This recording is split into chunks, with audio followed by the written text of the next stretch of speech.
culture change is not easy and it's not quick. And I think one of the reasons, one of the barriers, is the fact that it starts with me, the head of the organisation.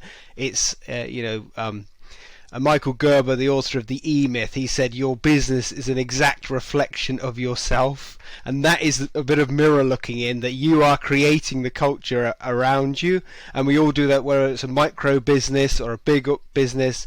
It's the those interactions between your reports which are creating a culture. So it's not what you say, it's not the message on the wall, it is those interactions.